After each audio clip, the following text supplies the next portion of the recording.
یا ایھا الذین آمنوا اتقوا اللہ، اے ایمان والو اللہ سے ڈر جاؤ، یعنی تقوی اختیار کرو۔ وَلْتَنظُرْ نَفْسٌ مَا قَدَّمَتْ لِغَدٍ، اور ہر جان یہ دیکھے کہ اس نے آنے والے کل کے لیے آگے کیا بیچا ہے۔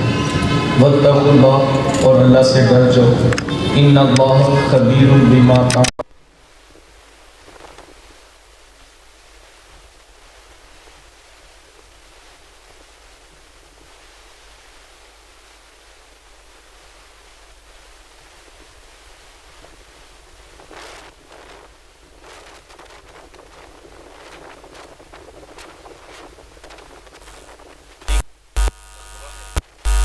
بعض نے کہا کہ گناہوں سے بچنے کا نام تقوی ہے۔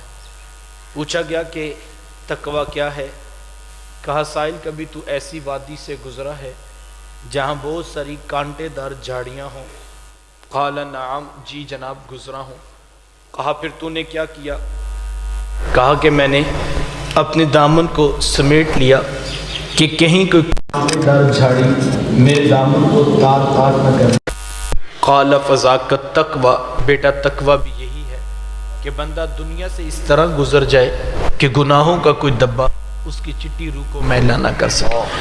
اتنی خوبصورت زندگی گزارنے کا نام تقوی ہے۔ تقوی کیا ہے؟ حضرت امام احمد بن حنبل رضی اللہ تعالی عنہ سے کسی نے پوچھا کہ حضرت تقوی کی تعریف تو کیجیے۔ حضرت امام احمد بن حنبل فرمانے لگے، احمد بن حنبل کو کس نے حق دیا ہے کہ وہ تقوی کی تعریف کرے؟ کہا تقوی پوچھنا ہے تو جا کے بشر حافی سے پوچھو، جو حکومت کے متعینہ کنووں سے پانی بھی نہیں پیتے ہیں، پیاس لگتی ہے تو شہر سے باہر جا کر دریا کنارے پیاس بجھا کے پھر واپس شہر میں پلٹتے ہیں۔ کہا جن کا دامن اتنا پاک ہے ان کو حق پہنچتا ہے کہ وہ تقوی کی تعریف کرے۔ اور یہی حضرت امام احمد بن حنبل ہیں کہ کسی بڑھیا نے پوچھا کہ حضرت ایک مسئلہ تو بتائیں۔ کہا پوچھو بہن کیا ہے؟ کہا رات اندھیرے میں بیٹھ کر میں سود کاٹتی ہوں تو کبھی کبھی بادشاہ وقت کی سواری کا بھی گزر ہوتا ہے، سونے کے شمعدان لیے خادمین بھی آگے آگے چل رہے ہوتے ہیں تو کچھ روشنی ان کی میرے ویڑے میں پڑتی ہے اور کچھ سود میں اس میں بھی کاٹ لیتی ہوں، لیکن جب صبح دیکھتی ہوں تو کوالٹی میں فرق آ چکا ہوتا ہے۔ جو اندھیرے میں کاتا ہوتا ہے وہ اور طرح کا ہوتا ہے اور جو روشنی میں کاتا ہوتا ہے وہ اور طرح کا ہوتا ہے۔ مجھے بتایا جائے کہ جب بازار میں بیچنے کے لیے بھیجا کروں تو ایک ہی ریٹ پر بیچ دیا کروں یا الگ الگ کر کے بیچا کروں؟ حضرت امام احمد بن حنبل فرمانے لگے بہن اپنا تعارف کرواؤ۔ اس نے کہا حضرت سائل سے اس کی ذات تو نہیں پوچھی جاتی، میں جو بھی ہوں جہاں کی بھی رہنے والی ہوں، آپ کو اس سے کیا غرض؟ آپ مجھے سوال کا جواب دیجیے۔ تو حضرت امام احمد بن حنبل فرمانے لگے کہ بعض اوقات سائل کے بدلنے سے سوال کی نوعیت بدل جاتی، تمہیں بتانا ہوگا کہ تم کون ہو۔ حضرت امام احمد بن حنبل بھی دیکھنا چاہتے تھے کہ یہ کون خوش قسمت خاتون ہے کہ جس کو اپنے لقمے کی اس قدر حفاظت پیش نظر۔ تو اس نے آنکھیں نیچی کر کے کہا حضرت میں حضرت بشر حافی کی ہی ہمشیرہ ہوں۔ تو کہا بہن اوروں کے لیے تو جائز ہو سکتا ہے، بشر حافی کے گھرانے کے لیے جائز نہیں ہو سکتا۔ بندہ جتنے بڑے منصب پہ ہوتا ہے اس کی احتیاط بھی اتنی بڑی ہوتی۔ حضرت امام اعظم امام ابو حنیفہ علیہ رحمہ آپ وضو فرما رہے تھے کہ ایک چھوٹی بچی آئی اور پانی کا گھڑا بھر کے واپس پلٹنے لگی۔ تو امام صاحب کہا کہ بیٹا ذرا خیال کرنا، آگے پھسلن ہے کہیں تم گر نہ جاؤ۔ تو چھوٹی بچی کہنے لگی حضرت میرا کیا ہے، میں گروں گی تو زیادہ سے زیادہ یہ مٹکا ٹوٹے گا، صبح 2 آنے کا بازار سے اور خرید لاؤں گی، آپ خیال کرنا اگر آپ پھسل گئے تو امت رسول پھسل جائے گی۔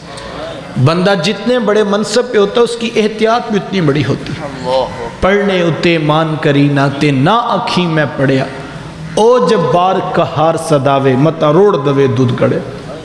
تو تقوی یہ ہے کہ انسان گناہوں سے بچنے کی کوشش کرے، نیکی کرنا۔ بزرگ فرماتے ہیں کہ بیٹا نیکی کرنا بڑے کمال کی بات ہے، لیکن گناہ سے بچنا یہ اس سے بھی بڑے کمال کی بات ہے۔ ایک ہے کہ آپ نیکی کر رہے ہیں اور ایک ہے آپ نیکی بہت زیادہ نہیں کر رہے لیکن گناہ سے بچتے ہیں۔ اس کی حضرات صوفیاء نے بڑی خوبصورت مثال دی، کہا جو شخص گناہ نہیں چھوڑتا اس کی مثال ایسے ہے جیسے کسی کا برتن، اس کا پیندہ ٹوٹا ہوا ہے اور اوپر سے وہ پانی ڈالے جا رہا ہے۔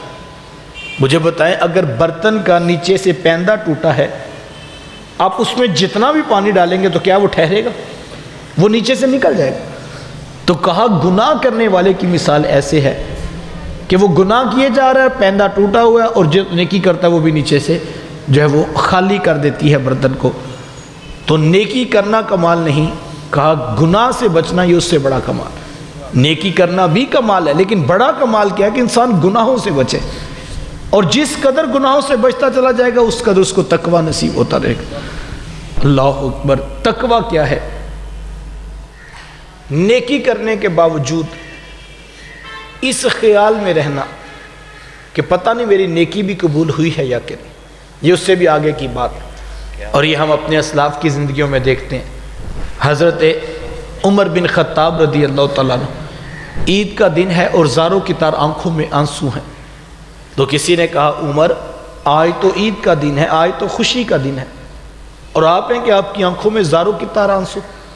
تو حضرت عمر رضی اللہ تعالیٰ عنہ فرمانے لگے عید کا دن تو اس کے لیے جس کے روزے قبول ہوئے، اور جس کے قبول نہیں ہوئے اس کے منہ پہ مار دیے گئے۔ عمر کو نہیں پتا اس کے روزے قبول ہوئے بھی ہیں یا کہ نیکی کرنے کے باوجود ڈرتا رہے کہ پتہ نہیں نیکی بھی قبول ہوئی ہے کہ نہیں۔ یہ نہیں کہ 4 دن تبلیغ کر لی، 4 دن نماز پڑھ لی، دین کا کام کر لی اور سمجھے کہ میرے سے زیادہ نیکوکار ہے ہی کوئی نہیں۔ یہ تکبر، یہ عجب، یہ وہ بیماری ہے جو نیکی کرنے والے کو لگ جاتی ہے، اور یہ بہت بڑی بدبختی ہے کہ بندہ محنت بھی کر رہا ہو، کام بھی کر رہا ہو، نیکی بھی کر رہا ہو، لیکن وہ نیکی ہی اس کے لیے وبال جان بن جائے، اور اس کو یہ خیال آ جائے کہ میرے علاوہ کوئی دنیا پہ کام ہی نہیں کر رہا، سارا دین کا کام بھی میں کر رہا ہوں، نماز بھی میں ہی پڑھتا ہوں، تہجد بھی میں ہی پڑھتا ہوں۔ یہ اگر خیال پیدا ہو رہا ہے تو یہ بہت بڑا ہلاکت کا خیال ہے، اور اگر انسان اس پہ چل پڑے اور ریاکاری کی طرف، تصنع کی طرف، بناوٹ کی طرف، لوگوں کو دکھلانے، یہ اس سے بڑی بیماری ہے۔ ریاکاری کو شرک اصغر کہا گیا ہے، چھوٹے درجے کا شرک ہے کہ بندہ کسی اور مقصد کے لیے جو ہے وہ نیکی کا کام کرے۔ نیکی جب بھی کی جائے محض اللہ کی رضا کے لیے کی جائے، اس کا قرب حاصل کرنے کے لیے نیکی کریں گے تو وہ قبول ہے، اور اگر اس لیے کہ لوگوں کو پتہ چلے میں بڑا نیکوکار ہوں، تو وہ معروف روایت آپ نے علماء سے سماعت کی ہے کہ کل قیامت کے دن ایک شہید آئے گا اور اللہ کی بارگاہ میں عرض کرے گا کہ مالک میں نے جان جیسی قیمتی متاع تیرے نام پہ وار دی، اور میں نے جہاد کیا اور میں نے شہادت کو حاصل کیا۔ تو کہا جائے گا کہ تو نے اس لیے تو نہیں کیا تھا، تو نے تو اس لیے کیا تھا کہ لوگ تجھے بہادر کہیں، لوگ تیری شہرت شہداء کی صف میں کریں۔ یہ سب کچھ دنیا میں ہو چکا، ہمارے لیے جو کیا وہ لا کر دکھا، اور پھر اس کو پکڑ کر جہنم میں ڈال دیا جائے۔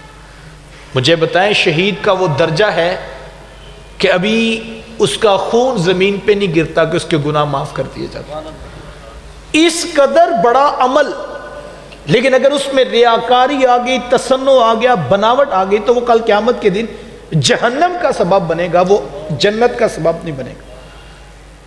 ایک عالم آئے گا اور آ کر عرض کرے گا کہ مالک میں تو ساری زندگی لوگوں کو قرآن سکھاتا رہا، لوگوں کو دین سکھاتا رہا۔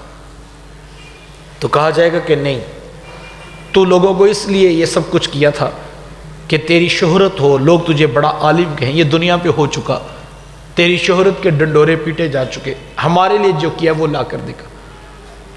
اور پھر ایک سخی آئے گا جس نے اپنا مال راہ خدا میں خرچ کیا ہوگا، لیکن اس کے پیچھے بناوٹ اور تصنع اور ریاکاری ہوگی، اس کا وہ عمل بھی قبول نہیں کیا جائے گا، یہاں تک کہ تینوں کو پکڑ کے جہنم میں ڈال دیا جائے گا۔ ریاکاری کی چالیں بڑی باریک ہیں۔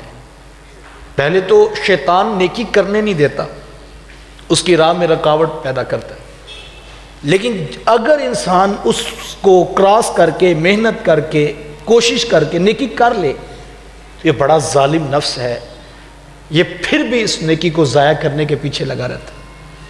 اور ریاکاری کی شکلوں کے صورت میں اس نیکی کو ضائع کر دیتا ہے.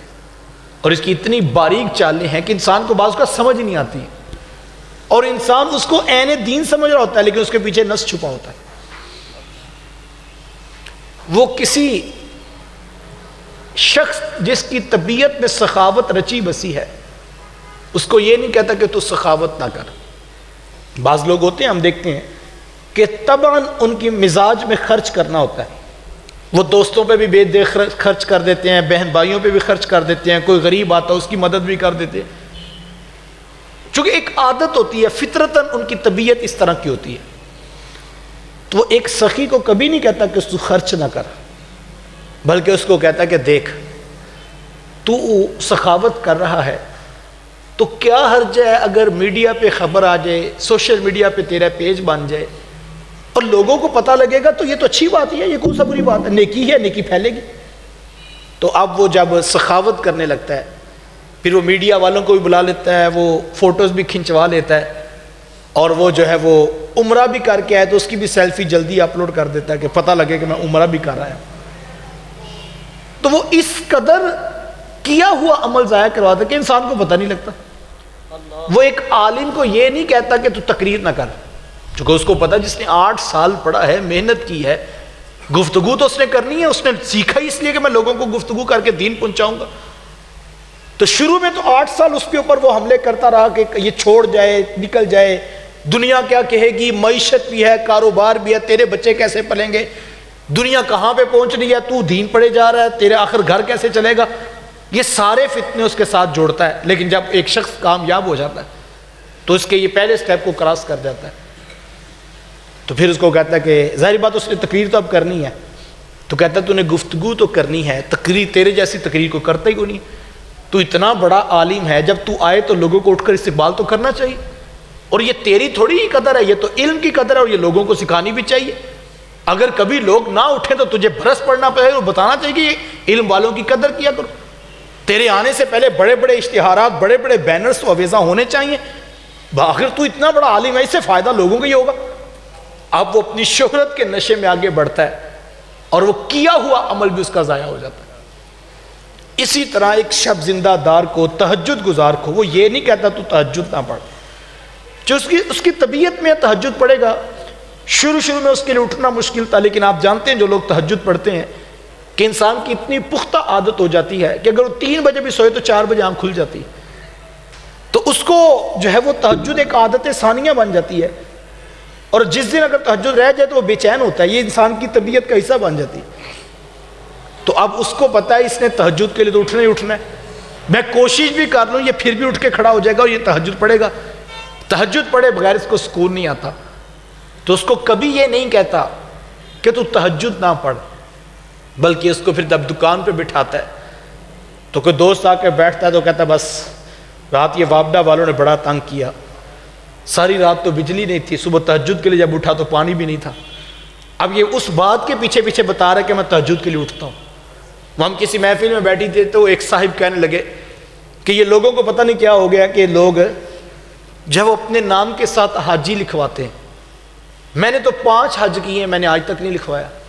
تو میں نے کہا وہ اس لیے لکھواتے ہیں، آپ بتا دیتے ہیں میں نے 5 کیے ہوئے ہیں، وہ لکھ کے بتاتے ہیں، آپ 5 گنوا کے بتا دیتے. تو میں کہا جو حاجی لکھتا ہے وہ ہو سکتا ہے ایک کیا ہو، لیکن آپ نے تو 5 کیے ہیں، 5 حاجی تو نہیں ساتھ لکھوایا جاتا، آپ بول کے بتا دیتے ہیں کہ 5 کیے ہوئے.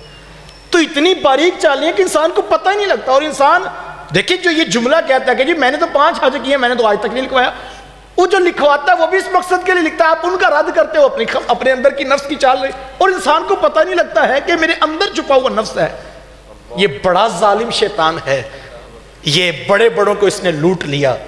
حضور غوث اعظم شیخ عبد القادر جیلانی علیہ الرحمہ کے پاس ایک دن آ بیٹھا اور ایک ابر جو ہے وہ سایہ نور کا کر کے ایک غائبی آواز میں کہنے لگا کہ عبد القادر جیلانی، تیرا رب تیرے سے اتنا خوش ہو گیا ہے کہ اب تیرے سے نماز کا بھی حکم ہم نے اٹھا لیا.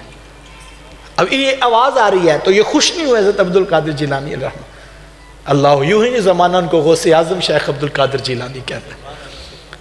تو آپ نے فوراً جو ہے کہا کہ ظالم تو شیطان. دل میں خیال آیا کہ اللہ کے رسول صلی اللہ علیہ وسلم تو آخری سانس تک نماز پڑھتے رہے، عبد القادر تو کون ہوتا ہے؟ حضور تو آخری دم تک نماز کی تلقین کرتے رہے ہیں، لوگوں نماز نماز نماز، آخری وصیت امت کے نام نماز تھی نا. تو یہ کیسے ہو سکتا ہے کہ تو جتنے بھی درجوں پہ پہنچ جائے یہ رب کی طرف سے آواز نہیں ہو سکتی؟ تو کہا کہ کہیں تو شیطان تو نہیں ہے؟ تو فوراً وہ ابر ختم ہو گیا. تو کہنے لگا عبد القادر جیلانی تجھے تیرے علم نے بچا لیا، ورنہ 70,000 لوگ، میں نے 70 لوگ اس درجے پہ پہنچے ہوئے تھے تو میں نے اس بات کے اوپر ان کو لوٹ لیا، تو تیرے علم نے تجھے بچا لیا. تو آپ نے پھر لا حول ولا قوت الا باللہ پڑھا. کہا ظالم ابھی بھی باز نہیں آیا، میرے علم نے نہیں، میرے رب کے فضل نے مجھے بچا لیا. یہ دوسرا بار اس نے کیا کہ تیرے علم نے تجھے بچا لیا. کہا کہ نہیں، میرے اللہ نے مجھے بچا لیا، میرے رب کے فضل نے مجھے بچا لیا. تو یہ شیطان ہے. میں دین کا کام کرنے والوں کو خاص طور پہ کہوں گا اس کا محاسبہ کرو. اگر اللہ نے تمہیں توفیق دی ہے تو یہ نہیں کہ تم بے نمازیوں سے نفرت کرو، یہ نہیں کہ جو دین کا کام تمہارے نظریے کے مطابق نہیں کر پا رہا وہ اللہ پتہ نہیں کون کون سے کام کر رہا ہوگا. اللہ کو پتا ہے کہ وہ کون بہتر ہے اس کے حضور. رنگا رنگ سہیلیاں پرن کڑے تے پریا اس دا جانیے جس دا توڑ چڑھے. یہ تو کل قیامت کے دن پتہ لگے گا کون کامیاب ہو. انما الاعمال بالخواتیم، اعمال کا دار و مدار حسن خاتمہ پر ہے. اپنی آخرت کی فکر کرو. لوگوں کو جو ہے وہ نیکی کی دعوت دینے والے ہمیشہ اپنے اندر اترتے رہیں کہ کہیں یہ نیکی کی دعوت ہی ہمارے لیے وبال جان نہ بن جائے. اور یہ بہت بڑا شیطان کا ہتھیار ہے کہ وہ نیکی کے روپ میں آ کے جب لوٹتا ہے تو پھر انسان سے سنبھلا نہیں جاتا ہے. چونکہ جو گناہ ہے وہ گناہ کرنے والے کو پتہ ہوتا ہے یہ گناہ ہے، لیکن اگر کار نیکی رہا اور پتہ نہیں کہ وہ بھی نیکی ضائع ہو رہی ہے تو یہ بڑی شامت ہے انسان کے لیے.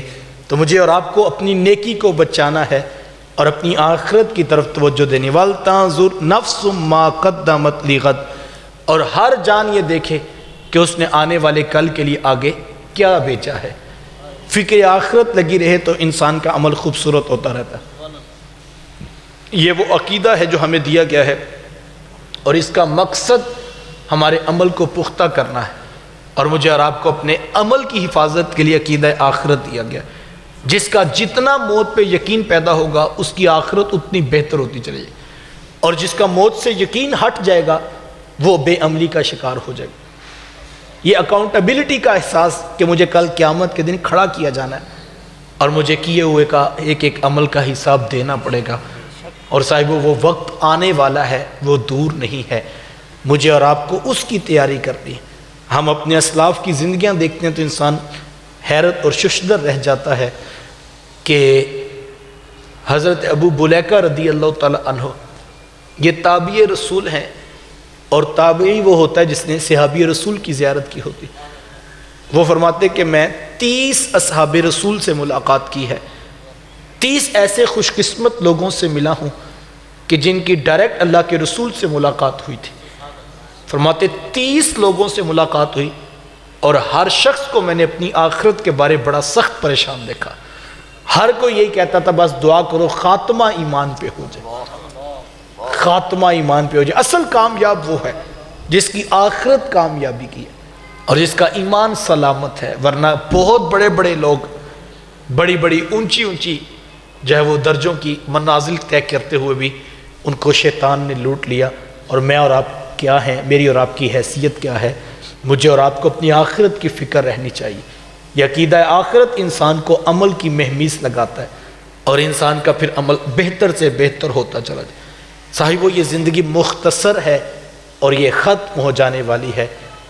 یہ ساری زندگی ماہرین نے 45 سال ایوریج نکالی ہے برے صغیر کے لوگوں کی. چلو 45 نہیں 50 کر لیں، 60 کر لیں، 70 کر لیں، بالآخر تو موت ہے. 100 سال بھی تو بالآخر موت ہے، یہ ختم ہونے والی.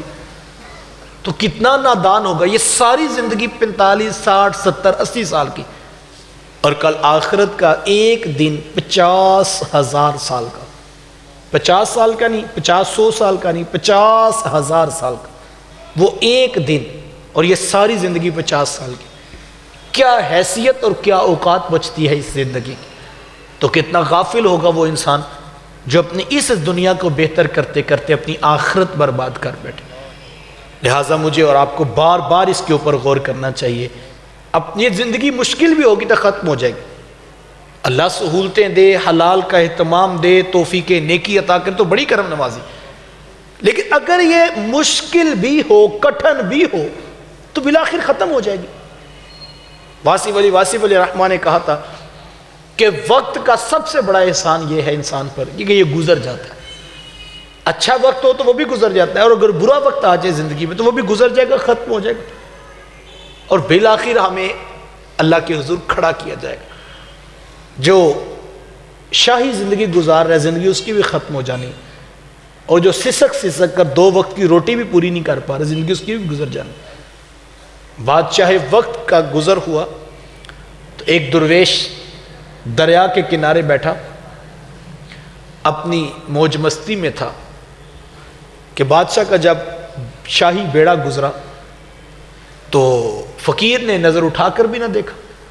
چونکہ بادشاہوں کو یہ چاہ تو ہوتا ہے کہ جب ہم گزریں تو لوگ ہمیں نظریں اٹھا کر دیکھیں.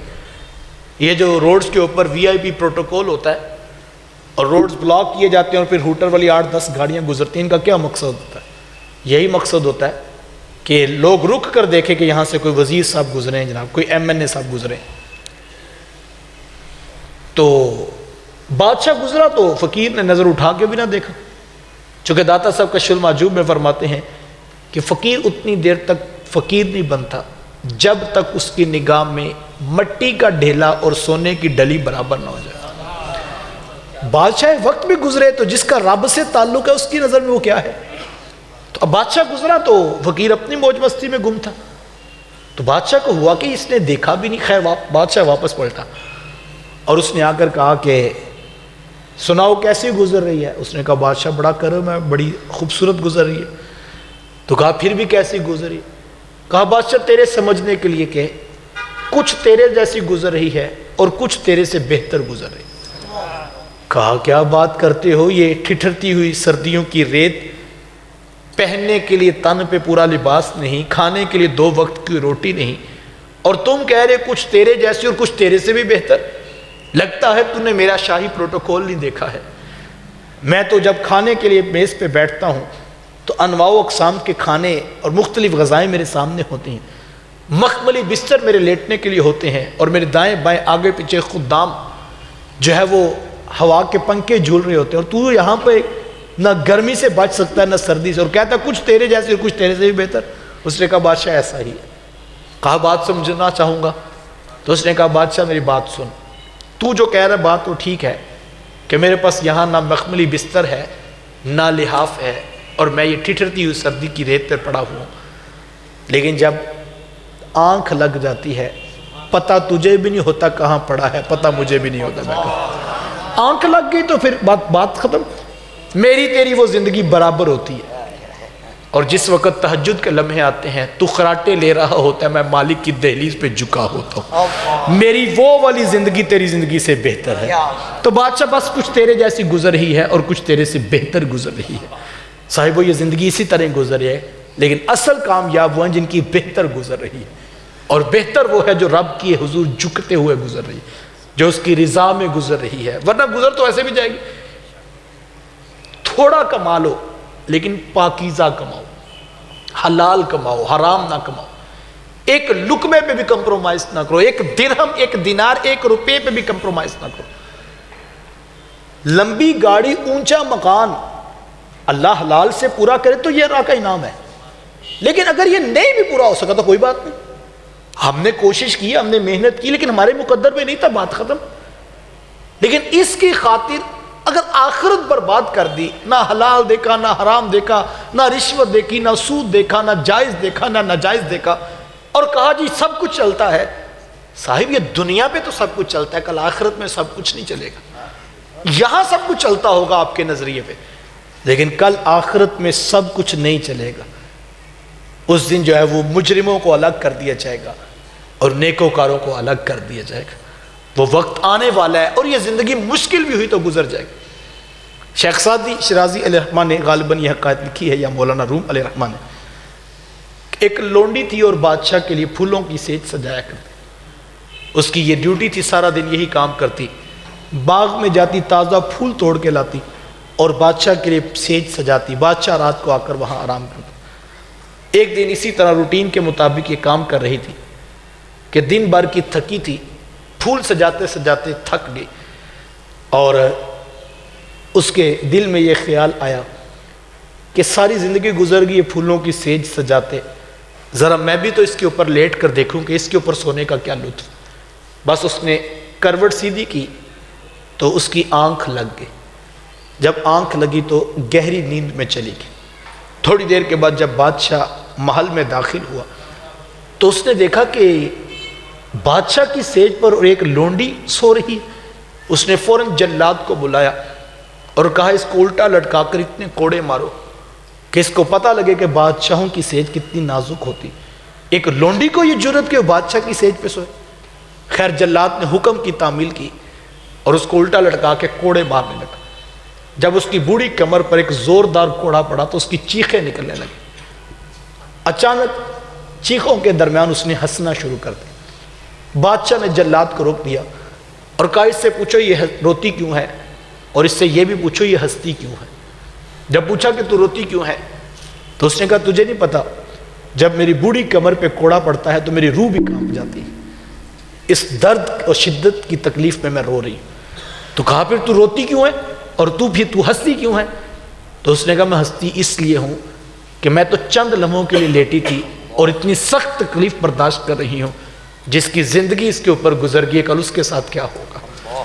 صاحب اونچا مکان، ہوٹل، اے سی والے کمرے، گاڑی میں اے سی، دفتر میں اے سی، گھر میں اے سی، اگر تو حلال سے ہے تو پھر خیر ہے، لیکن اگر یہ حرام سے ہے، ناجائز اور 2 نمبر 10 نمبر مال بیچ کے حاصل کیا تو یہ آخرت کی بربادی ہے، اور اس بربادی سے بچنے کے لیے آج ہمیں سوچنا ہوگا۔ آج اپنی زندگی کے اعمال پہ غور کیجئے۔ ابھی موقع ہے، ابھی ہمارے پاس سانس چل رہی ہے، قبل اس سے کہ ہماری سانس دبوچ لی جائے اور ہمیں موت کی گھاٹ اترنا پڑ جائے، میں اور آپ اپنی آخرت کی سخت فکر میں مبتلا ہو جائے۔ اگر آخرت بہتر ہے تو ہم کامیاب ہیں، اور اگر ایسا نہیں ہوا تو زندگی تو ہاتھوں سے نکل رہی ہے، ہم لمحہ لمحہ موت کے قریب ہو رہے ہیں اور آنے والا وقت سخت ہے۔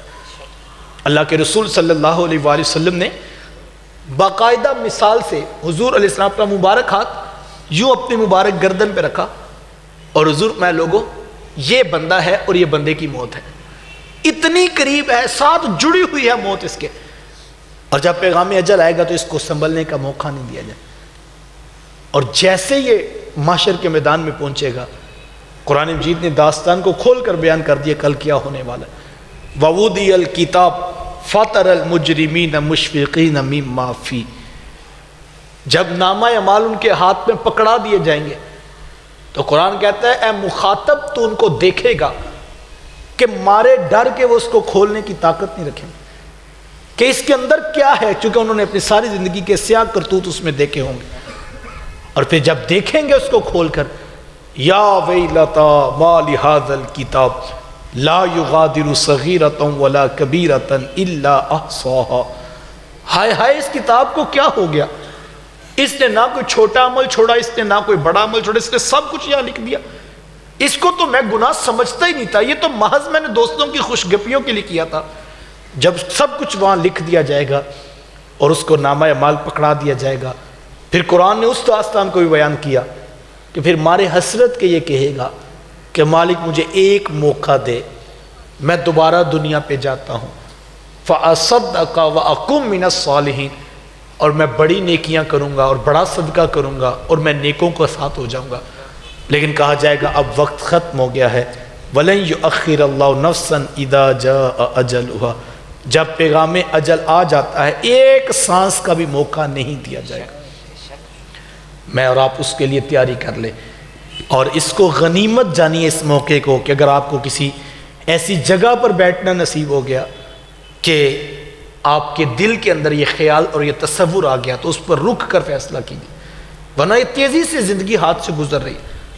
میں کسی درس میں نوجوانوں سے کہہ رہا تھا، میں نے کہا میں آپ کو نصیحت کر رہا ہوں اور یہ میرے منصب کی ذمہ داری ہے، لیکن میں آپ کو سمجھا رہا ہوں، لیکن میرے ہاتھوں سے میری زندگی پھر بھی نکلے جا رہی ہے۔